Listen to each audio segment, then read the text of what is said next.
नमस्कार दोस्तों, स्वागत है आप सभी का आपके अपने YouTube चैनल ड्रीम सिटी पे। चलिए दोस्तों, आज बेहतरीन 25 टॉप क्वेश्चन करने वाले हैं जो कि आपके एग्जाम की दृष्टि से महत्वपूर्ण हैं।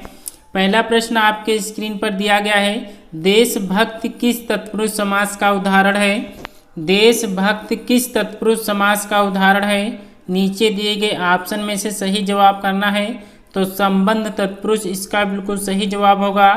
ऑप्शन नंबर डी इसका बिल्कुल सही जवाब है। 2 का जवाब करना है, चरणों की मात्रा यति और गति के आधार पर छंद कितने प्रकार के हैं। कितने प्रकार के हैं। तो ऑप्शन नंबर बी जो है सम, विषम और अर्धसम, ये जो है 3 प्रकार के छंद हैं। तो ऑप्शन नंबर बी इसका बिल्कुल सही जवाब होगा। अगला प्रश्न आपसे पूछा गया है, किसी क्षेत्र विशेष में बोली जाने वाली भाषा को क्या कहते हैं। किसी क्षेत्र विशेष में बोली जाने वाली भाषा को क्या कहते हैं। तो उसे जो है बोली कहते हैं। ऑप्शन नंबर सी इसका बिल्कुल सही जवाब है। अगला प्रश्न आपसे पूछा गया है, किसी की हंसी उड़ाकर उसे दुख पहुंचाना अच्छा नहीं है, वाक्यांश के लिए एक शब्द है। वाक्यांश के लिए एक शब्द आपसे पूछा गया है, यानी किसी की हंसी उड़ाकर जो है उसे दुख पहुंचाना अच्छा नहीं है। इसके लिए जो एक शब्द बनेगा वो क्या बनेगा। तो ऑप्शन नंबर डी जो है उपहास जो है इसका बिल्कुल सही जवाब होगा। ऑप्शन नंबर डी इसका बिल्कुल सही जवाब है।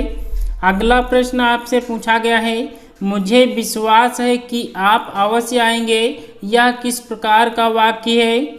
यह किस प्रकार का वाक्य है ये आपको बताना है। मुझे विश्वास है कि आप अवश्य आएंगे, यह वाक्य जो है ये मिश्र वाक्य है। तो ऑप्शन नंबर ए इसका बिल्कुल सही जवाब है। अगला प्रश्न आपसे पूछा गया है, कौन सा शब्द बहुब्रीहि समास का सही उदाहरण है। बहुब्रीहि समास का सही उदाहरण आपको बताना है। तो पंचानन जो है इसका बिल्कुल सही जवाब होगा। ऑप्शन नंबर डी इसका बिल्कुल सही जवाब है। अगला प्रश्न आपसे पूछा गया है, भाषा के शुद्ध रूप का ज्ञान किससे होता है। भाषा के शुद्ध रूप का ज्ञान किससे होता है। तो व्याकरण जो है इसका बिल्कुल सही जवाब होगा। ऑप्शन नंबर बी इसका बिल्कुल सही जवाब है। अगला प्रश्न आपसे पूछा गया है, एक भाषा दूसरी भाषा से क्या लेती है। एक भाषा दूसरी भाषा से क्या लेती है। अक्षर होगा, ध्वनि होगा, शब्दावली होगा, या इनमें से कोई नहीं। तो ऑप्शन नंबर सी जो है एक भाषा दूसरी भाषा से जो है शब्दावली लेती है। तो ऑप्शन नंबर सी इसका बिल्कुल सही जवाब है। अगला प्रश्न का जवाब करना है, भले व्यक्ति पर उंगली उठाने का साहस कोई नहीं कर सकता। उंगली उठाने का कोई साहस नहीं कर सकता, इसका आपको एक मुहावरा बताना है, यानी यहाँ पे दोषारोपण करना इसका बिल्कुल सही जवाब होगा। ऑप्शन नंबर ए इसका बिल्कुल सही जवाब है। अगला प्रश्न आपसे पूछा गया है, जिस पर विजय प्राप्त कर ली गई हो तो उसे जो है पराजित कहते हैं। ऑप्शन नंबर सी इसका बिल्कुल सही जवाब होगा। दोस्तों, वीडियो अच्छी लग रही हो तो एक लाइक ज़रूर करना। चैनल पर नए हैं तो चैनल को सब्सक्राइब जरूर करना, क्योंकि डेली यहाँ पे टॉप 25 रिवीजन क्लास आपकी यहाँ पे आज से स्टार्ट हो रही है, जो कि आपकी जो है 60 डेज जो है रिवीजन क्लास चलेगी। तो जो कि वेरी इंपॉर्टेंट क्वेश्चन है उसी को यहाँ पे 60 डेज में कराया जाएगा, जो कि आपके यूपी SSC वीडियो के लिए अति महत्वपूर्ण प्रश्न होंगे। अगला प्रश्न आपसे पूछा गया है, जब प्रथम शब्द संख्यावाची और दूसरा शब्द संज्ञा हो तब कौन सा समास होगा। तब कौन सा समास होगा ये आपको बताना है। तो वहाँ पे जो है द्विगु समास इसका बिल्कुल सही जवाब होगा। ऑप्शन नंबर सी इसका बिल्कुल सही जवाब है। अगला प्रश्न आपसे पूछा गया है, रस के कितने अंग होते हैं। रस के कितने अंग होते हैं। नीचे दिए गए ऑप्शन में से रस के कितने अंग होते हैं। तो ऑप्शन नंबर बी जो है रस के जो 4 अंग होते हैं। ऑप्शन नंबर बी इसका बिल्कुल सही जवाब है। अगला प्रश्न आपसे पूछा गया है, छंद मुख्य रूप से कितने प्रकार के होते हैं। छंद मुख्य रूप से कितने प्रकार के होते हैं। नंबर सी जो है 4 जो है इसका बिल्कुल सही जवाब होगा। ऑप्शन नंबर सी इसका बिल्कुल सही जवाब है। अगला प्रश्न आपसे पूछा गया है, वह धनुष उठा पानी ही अत्यंत दुष्कर था। इसका जो है सही बताना है। धनुष का समानार्थक सही शब्द आपसे पूछा गया है, तो कोदंड जो है ये धनुष का समानार्थक शब्द होता है। तो ऑप्शन नंबर सी इसका बिल्कुल सही जवाब है। सम्मुख शब्द का विलोम शब्द क्या होगा? सम्मुख शब्द का विलोम शब्द आपको बताना है। तो ऑप्शन नंबर बी जो है इसका बिल्कुल सही जवाब होगा। सम्मुख का विलोम शब्द जो है विमुख होगा। तो ऑप्शन नंबर बी इसका बिल्कुल सही जवाब है। अगला प्रश्न आपसे पूछा गया है, आपसे सादर डैश है कि आप हमारे यहाँ मुख्य अतिथि बनकर पधारें। यहाँ पे डैश जो लगा हुआ है, यहाँ पे कौन सा शब्द भरा जाएगा?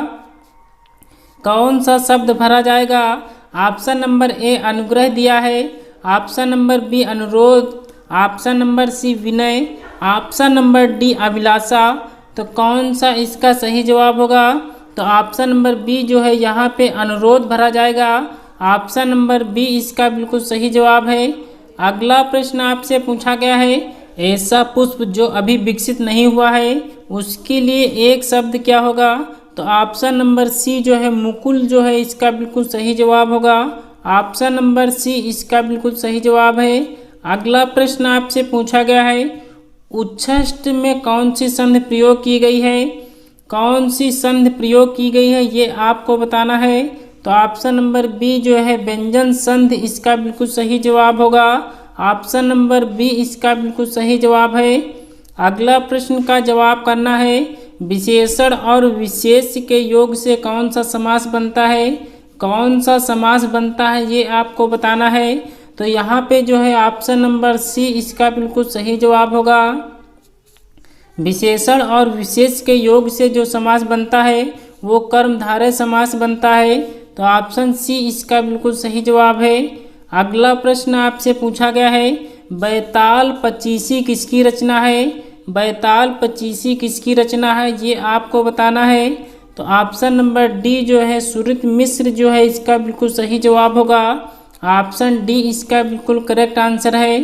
अगला प्रश्न आपसे पूछा गया है, ज्यों ज्यों बूढ़े श्याम रंग त्यों त्यों उज्जवल होए, यह कौन सा अलंकार है ये आपको बताना है। कौन सा अलंकार है ये आपको बताना है। तो विरोधाभास यहाँ पे बिल्कुल सही जवाब होगा। ऑप्शन नंबर बी इसका बिल्कुल सही जवाब है।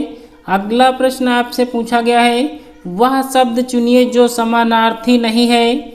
वह शब्द चुनना है जो अंकुश का समानार्थी शब्द नहीं है। तो कौन सा शब्द जो है अंकुश का समानार्थी शब्द नहीं है? तो खंडक जो है ये समानार्थी शब्द नहीं है।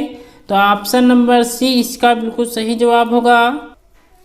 अगला प्रश्न दिया गया है, दिए गए शब्द में अशुद्ध शब्द का चयन कीजिए। अशुद्ध शब्द का चयन करना है।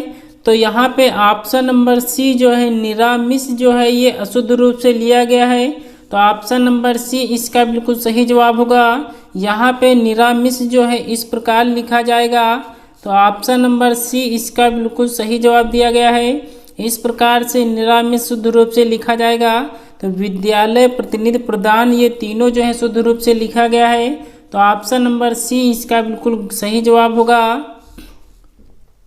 अगला प्रश्न आपसे पूछा गया है, जो मुश्किल से खाया जा सके उसके लिए एक शब्द क्या होगा? जो है दुर्भक्ष इसका बिल्कुल सही जवाब होगा।